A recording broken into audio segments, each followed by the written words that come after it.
Padahal apa yang kita namakan Islam hari ini ternyata bukan roh Islam yang berkobar-kobar, bukan amal Islam yang mengagumkan, tetapi dupa, karma, jubah, celak mata.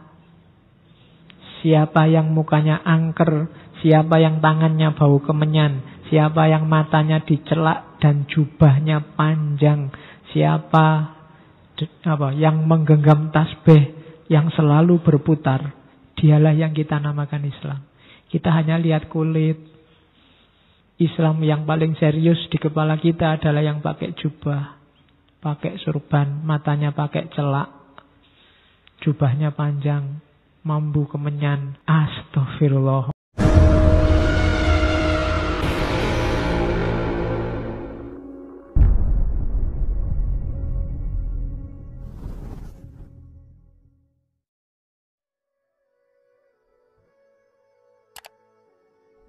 Itu saya ambil dari tulisannya Soekarno yang Islam Sontoloyo itu.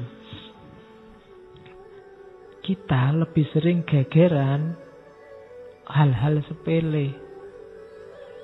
Kita mementingkan kulit, lupa isi. Hal-hal penting sering luput. Dia ngasih contoh. Islam melarang kita makan babi. Di sisi lain, Islam juga melarang kita menghina si miskin, memakan haknya anak yatim, memfitnah orang lain, menyekutukan Tuhan yang esa. Malahan yang belakangan ini dikatakan dosa yang terberat. Dosa datuknya dosa. Podo sama mesum, mbahnya mesum tadi. Itu kan yang belakangan tadi. Tetapi apa yang kita lihat? Coba Tuhan menghina si miskin, makan haknya anak yatim, memfitnah orang lain, musyrik dalam Tuhan punya pikiran dan perbuatan. Maka tidak banyak orang yang menunjuk kepada Tuhan dengan jari seraya berkata, Tuhan menyalahi Islam. Tetapi coba Tuhan makan daging babi, walau hanya sebesar biji asam pun, dan seluruh dunia akan mengatakan Tuhan orang kafir. Inilah gambaran jiwa Islam sekarang ini. Terlalu mementingkan kulit saja, tidak mementingkan isi. Jadi, katanya Soekarno, orang Islam itu kalau hal-hal sepele, hal-hal kecil-kecil, itu hebohnya luar biasa. Tapi begitu urusan-urusan penting, krusial, esensial, tidak heboh. Kalau ada orang miskin di kalangan kita, umat Islam, ya kita anggap ya sudah lah. Padahal kita punya tanggung jawab loh kalau ada fakir miskin di kalangan kita. Seandainya nggak ada yang bantu, nggak ada yang ribut, dianggapnya urusannya sendiri-sendiri. Tapi begitu ada yang makan daging babi, rame kasusnya. Begitu ada yang lupa pakai jilbab, rame. Begitu ada cowok cewek kok boncengannya tidak miring, tapi terus kita diskusinya rame luar biasa. Kan kita selalu begitu yang bikin kita rame. Kan ada itu aturan yang kalau boncengan cewek tidak boleh megagah, harus miring. Dan yang kayak gitu. Saya katanya tidak salah itu, cuma ada yang lebih wow, ada yang lebih besar, tapi kita cuekin, lebih esensial. Yang dari situ akan kelihatan betapa Islam itu luar biasa, rahmatan lil alamin, daripada sekedar urusan makan daging babi kah? Jangan-jangan kita tadi kesenggol sama anjing lewat kah? Jangan-jangan itu yang kita sering hebohkan di situ. Jadi problem kita ini hari ini, kita gegeran tiap hari itu kebanyakan urusan kulit, bukan urusan isi, bukan urusan yang esensial. Nanti banyak contohnya dari Soekarno. Terus ini lebih dahsyat lagi kalimatnya, saya baca semua. Betapa gara-gara urusan kulit tadi, terus kita jadi layu, lenyap roh Islam yang luar biasa itu. Kita tidak ingat bahwa masyarakat itu adalah barang yang tidak diam, tidak tetap, tidak mati, tetapi hidup mengalir, berubah senantiasa, maju, dinamis, berevolusi. Kita tidak ingat bahwa Nabi sendiri telah menjadikan urusan dunia, menyerahkan kepada kita sendiri urusan dunia, membenarkan segala urusan dunia yang baik dan tidak nyata haram atau makruh. Katanya Soekarno, hidup ini dinamis. Kalau urusan dunia, itu kan Nabi sudah menyerahkan sama kita. Dan kita nggak perlu ribut kalau tidak jelas haram atau makruh. Cuma kita tadi sering ngurus yang kulit-kulit. Kita royal sekali dengan perkataan kafir. Kita gemar sekali mencap segala barang yang baru dengan kafir. Pengetahuan barat, kafir. Radio dan kedokteran, kalau hari ini imunisasi, kafir. Sendok dan garpu dan kursi, kafir. Tulisan Latin, kafir. Bergaul dengan bangsa yang bukan bangsa Islam, kafir. Ini dulu ya, zaman Soekarno hidup. Kalau sekarang mungkin tidak ada bedanya. Oke. Padahal apa yang kita namakan Islam hari ini ternyata bukan roh Islam yang berkobar-kobar. Soekarno ini penggemar bukunya Amir Ali, Api Islam. Bukan amal Islam yang mengagumkan, tetapi dupa, karma, jubah, celak mata. Siapa yang mukanya angker, siapa yang tangannya bau kemenyan, siapa yang matanya dicelak dan jubahnya panjang, siapa yang menggenggam tasbih yang selalu berputar, dialah yang kita namakan Islam. Kita hanya lihat kulit. Islam yang paling serius di kepala kita adalah yang pakai jubah, pakai surban, matanya pakai celak, jubahnya panjang, mambu kemenyan. Itu bau kemenyan. Mungkin sekarang enggak lah ya. Sekarang kan sudah parfum, enggak lagi bau kemenyan. Astagfirullah. Istighfar loh Soekarno. Iya. Soekarno aja sampai istighfar, masa kamu enggak? Inikah Islam? Inikah agama Allah? Ini itu tanda tanya. Yang mengkafirkan pengetahuan dan kecerdasan, mengkafirkan radio dan listrik, mengkafirkan kemodernan dan keabtuditan. Yang mau tinggal mesum saja. Itu bolak-balik mesum, mungkin dulu banyak kasusnya. Iya. Tinggal kuno saja, tinggal terbelakang saja, tinggal naik onta dan makan sonder sendok, kan? Naik onta makan tanpa sendok. Itu kan kita sering makan tanpa sendok, itu sunnah loh. Ya syukur lah kalau makannya nasi, kalau makan bubur susah kamu. Seperti di zaman nabi-nabi. Nah, itu kan dikritik Soekarno, astagfirullah. Katanya Soekarno, Islam is progress. Islam itu kemajuan. Kok Islam jadi ndeso begitu? Itu kritiknya Soekarno. Lanjutannya. Tetapi apa yang kita cutat, ini yang kalau tidak Jawa tidak ngerti istilah cutat ini. Kalau orang lain mungkin dianggap istilah bahasa Perancis atau bahasa Jerman. Ya. Dicutat itu dicungkil, diambil sedikit, itu namanya dicutat. Kalau kalian masak nasi apa ngeliwet terus sudah lapar banget tapi tidak matang-matang, kamu ambil sedikit. Termasuk contoh dicutat, dicungkil, dikeluarkan dari kelompoknya sedikit. Apa yang kita cutat dari kalam Allah dan sunnah Rasul itu bukan apinya, bukan nyalanya, bukan. Ternyata hanya abunya, debunya, asapnya. Hanya itu yang kita ambil dari kalam Allah. Yang tidak penting terus kita gegerkan. Abunya yang berupa celak mata dan sorban. Abunya yang mencintai kemenyan dan tunggangan onta. Abunya yang bersifat Islam muluk dan Islam ibadat. Sonder takwa. Sonder itu tanpa ada takwanya. Takwa itu kan kondisi batin yang siap menjalankan semua perintah dan menjauhi larangan. Abunya yang cuma tahu baca Fatihah dan tahlil saja. Hanya abunya itu, bukan apinya. Padahal justru kalau ingin Islam itu jaya, Islam itu bangkit, kita butuh apinya yang menyala dari ujung zaman yang satu ke ujung zaman yang lain. Jadi itu Soekarno sudah gelisah luar biasa dengan kondisi umat Islam zaman itu. Seandainya Soekarno sekarang hidup lagi, mungkin dia kaget luar biasa. Sudah 70 tahun lebih kita merdeka. Mungkin podo wae ternyata. Seandainya. Mungkin dimarahi semua presiden setelah dia itu. Ngapain aja puluhan tahun. Kok masih kayak gini situasinya Indonesia. Ya. Oke, baru terus keluarlah istilah keramat dari Soekarno yang terkenal, Islam Sontoloyo.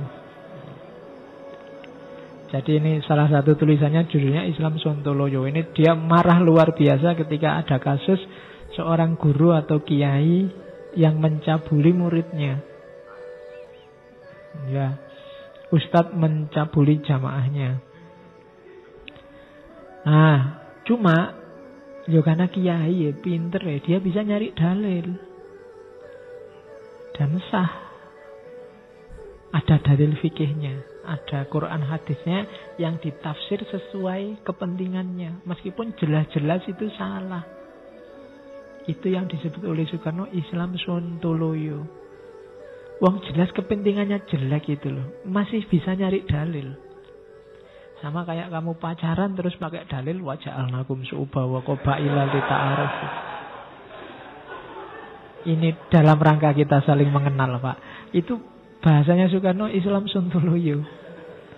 Untuk kepentinganmu yang jelas-jelas jelek, kamu bisa nyari dalil, bisa pakai dasar fikih. Mungkin dulu pernah saya ceritakan di daerah tertentu ada namanya prostitusi syariah. Loh, prostitusi syariah itu kalau kamu mau ngamar, di depan sudah disediakan penghulu untuk mengijabkan, ada saksi, kemudian kan si perempuannya ini kan sudah tidak perawan lagi, bahasa kasarnya janda. Kalau janda kan tidak butuh wali. Kalau kamu kan laki-laki, jadi sebelum masuk kamar biar syar'i, ijab kabul dulu.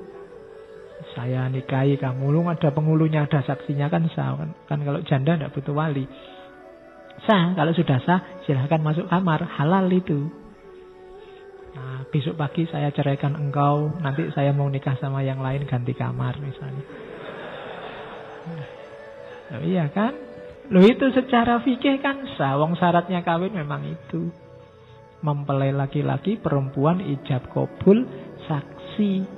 Kalau janda kan tidak butuh wali. Selesai. Sudah. Jadi kalau kamu ngajak pacarmu, tinggal kamu tanya janda apa perawan. Kalau janda simpel urusannya, ijab kabul, masuk kamar, sah. Itulah yang disebut oleh Soekarno Islam Sontoloyo. Untuk kepentinganmu yang kurang ajar aja kamu bisa nyari dalil. Jadi oke, sebabnya apa lahir itu katanya Soekarno fatalisme. Kita punya mental fatalistik. Itu yang bikin pokoknya kita pasrah luar biasa, segalanya sudah diatur Allah. Itu bikin kita nggak gerak. Ya sudah, maunya Allah begitu, gimana lagi. Fikih sentris. Fikih sentris itu pokoknya memang aturan dalilnya begitu. Sudah. Jadi fikihnya kaku, dogmatis. Terus ilmunya ya fikih itu dok, buta realitas. Tidak ngerti akhlak, tidak ngerti tauhid, tidak ngerti tasawuf, apalagi ilmu-ilmu umum yang lain. Akhirnya yang ngertinya fikih dok itu. Pokoknya secara fikih ini halal, secara fikih ini haram. Cuma itu dok. Itu yang oleh Soekarno disebut Islam Sontoloyo. Ujungnya apa sih orang yang fatalistik, fikihnya dogmatis, kaku, buta realitas, biasanya gampang mengkafirkan, taklid buta, mengutamakan fikih, ndak paham sejarah, suka pakai hadis lemah, atau mempolitisasi ayat. Itu cirinya Islam Sontoloyo, katanya Soekarno. Padahal fikih itu harus dasarnya rasio analitis sama rasio dialektis. Rasio analitis itu, ya fikih memang harus cocok dengan syariah, cocok dengan Quran hadisnya. Tapi juga rasio dialektis harus sejalan dengan dinamika masyarakat. Jangan hanya ngerti ayat, ngerti hadis. Harus juga ngerti dinamika yang jalan di tengah masyarakat. Harus ngerti lapangan. Kalau ngerti ayat saja nanti di realitasnya susah. Kalau nggak paham realitas. Misalnya Pak Amin Abdullah sering mencontohkan kasusnya kemarin itu yang Pak Murdiono sama yang punya anak. Kemudian anaknya ini kan bagi keluarganya Pak Murdiono itu bukan anaknya. Sementara yang istrinya Maci Camuh teranggap ya itu memang anaknya, kok nikahnya dulu siri. Terus dites DNA. Meskipun tes DNA-nya bilang itu memang anaknya, tapi kan terus di fikih tidak ada dalilnya tes DNA. Jadi sama pengadilan agama ditolak. Tes DNA tidak bisa jadi bukti. Itu kan berat. Dalilnya tidak ono. Meskipun tes DNA jelas itu anaknya loh, tapi kan tidak bisa. Itu yang dikritik oleh Soekarno. Ya Islam fikihnya analitis, tapi dia tidak dialektis. Tidak ngerti perkembangan zaman terkini. Nanti ada contoh perkembangan zaman dari Soekarno. Jadi intinya katanya Soekarno apa? Islam is progress. Ini saya tidak tahu ini kritik pada yang sekarang kamu sebut khilafah apa enggak. Saya baca aja. Islam harus berani mengejar zaman. Bukan 100 tahun, tetapi 1000 tahun Islam ketinggalan zaman. Kalau Islam tidak cukup kemampuan buat mengejar 1000 tahun itu, niscaya ia akan tetap hina dan mesum. Pokoknya seneng dengan kata mesum itu bapaknya. Oke. Bukan kembali pada Islam glory, kejayaan Islam maksudnya, yang dulu. Bukan kembali pada zaman khalifah, tetapi lari ke muka, lari mengejar zaman. Itulah satu-satunya jalan buat menjadi gilang gemilang kembali. Kenapa kita selamanya dapat ajaran bahwa kita harus mengkopi zaman khalifah yang dulu-dulu? Sekarang toh tahun 1936 dan bukan tahun 700 atau 800 atau 900. Kalau Islam ingin maju, ya majulah, jangan malah mundur. Hari ini banyak orang bercita-cita Islam maju, tapi jalannya mundur. Kiblatnya ke belakang, ke zaman-zaman khalifah yang dulu, zaman dinasti-dinasti. Itu pingin jalan mundur katanya Soekarno. Kalau pengen maju ya maju. Geraknya maju, ikuti perkembangan zaman. Mengapa kita mesti kembali ke zaman kebesaran Islam yang dulu-dulu? Hukum syariat, lupakah kita bahwa hukum syariat itu bukan hanya yang haram, makruh, sunnah, atau fardu saja? Lupakah kita bahwa masih ada juga barang mubah atau jaiz? Maksudnya, kalau urusan negara, urusan muamalah, katanya Soekarno, hukum asalnya kan jaiz, boleh. Alangkah baiknya kalau umat Islam lebih ingat pula kepada apa yang mubah atau yang jaiz ini. Alangkah baiknya kalau ia ingat bahwa di dalam urusan dunia, dalam urusan statesmanship, boleh berkias, boleh berbid'ah. Urusan dunia kalau nggak boleh bid'ah, tidak ada inovasi. Boleh membuang cara-cara baru. Kalau nggak ada inovasi kan susah. Ada Samsung S8 terbaru loh Pak itu. Nah kalau baru bid'ah nggak boleh. Jangan beli Samsung S8. Ya kan? Berat kalau mikirnya begitu, katanya Soekarno. Boleh membuang cara-cara dulu, boleh mengambil cara-cara baru, boleh beradio, boleh berkapal udara, boleh berlistrik, boleh bermodern, boleh berhiper-hiper modern. Asal tidak nyata dihukum haram atau makruh oleh Allah dan Rasul. Jadi urusan muamalah, hukum dasarnya jaiz, boleh, kecuali ada dalil yang menunjukkannya haram. Itu Soekarno lebih maju pikirannya dari kita hari ini. Adalah satu perjuangan yang paling berfaedah bagi umat Islam, yakni berjuang menentang kekolotan. Kalau Islam sudah bisa berjuang mengalahkan kekolotan itu, barulah ia bisa lari secepat kilat mengejar zaman yang 1000 tahun jaraknya ke muka itu. Perjuangan menghantam ortodoksi ke belakang, mengejar zaman ke muka. Perjuangan inilah yang Kemal Atatürk maksudkan. Saya tadi bilang di antara idolanya Kemal Atatürk yang melakukan sekularisasi besar-besaran di Turki. Tatkala ia berkata bahwa Islam tidak menyuruh orang duduk termenung sehari-hari di dalam masjid, memutarkan tasbih, tetapi Islam adalah perjuangan. Islam is progress. Kalimatnya lagi, Islam itu kemajuan. Oke, sudah bisa dipahami. Dia ngasih contoh ini loh, ini luar biasa. Pada suatu hari, saya punya anjing menjilat air di dalam panci di dekat sumur. Saya punya anak, ini saya tidak tahu ini gaya bahasa Indonesia dulu kan sering begitu. Saya punya anak, saya punya teman, saya punya anak. Ratna Juami berteriak, papi, papi, si ketuk menjilat air di dalam panci. Saya menjawab, buanglah air itu dan cucilah panci itu beberapa kali bersih-bersih dengan sabun dan kreolin. Ratna termenung sebentar, kemudian ia menanya, tidakkah Nabi bersabda bahwa panci ini mesti dicuci 7 kali, di antaranya 1 kali dengan tanah? Saya menjawab, Ratna, di zaman Nabi belum ada sabun dan kreolin. Nabi waktu itu tidak bisa memerintahkan orang memakai sabun dan kreolin. Muka Ratna menjadi terang kembali. Malam itu ia tidur dengan roman muka yang seperti tersenyum, seperti mukanya orang yang mendapat kebahagiaan besar.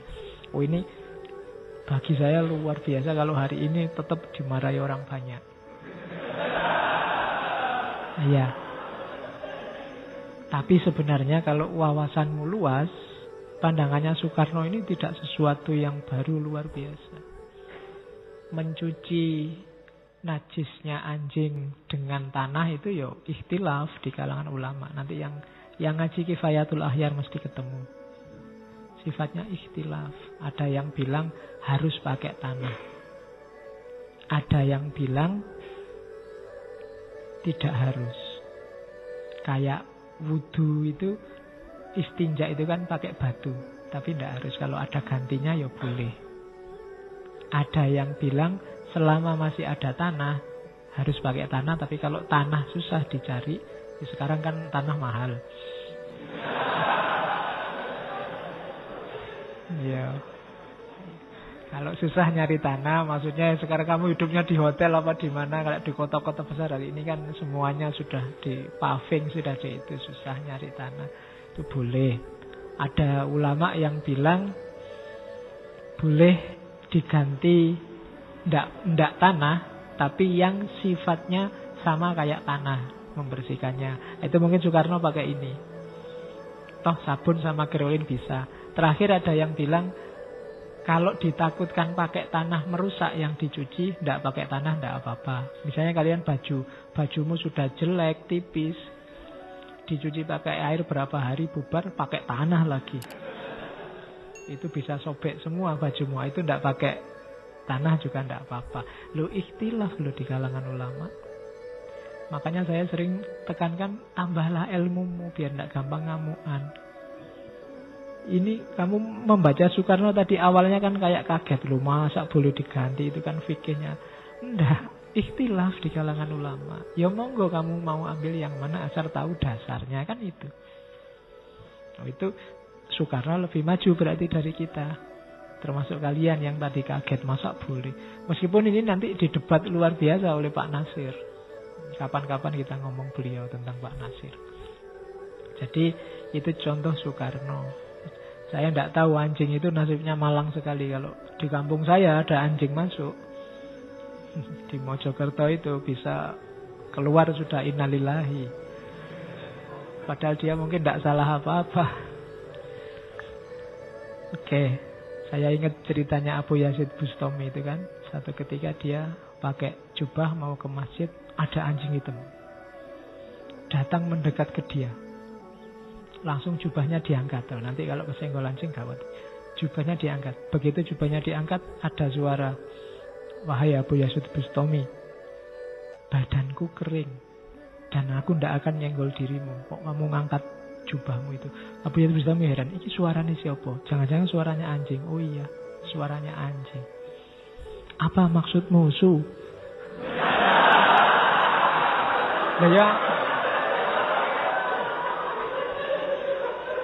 Lah ya anjing kan celukane Su. Ya. Oke. Loh, saya tidak tahu, katanya kamu itu sufi. Kok kamu melecehkan aku begitu?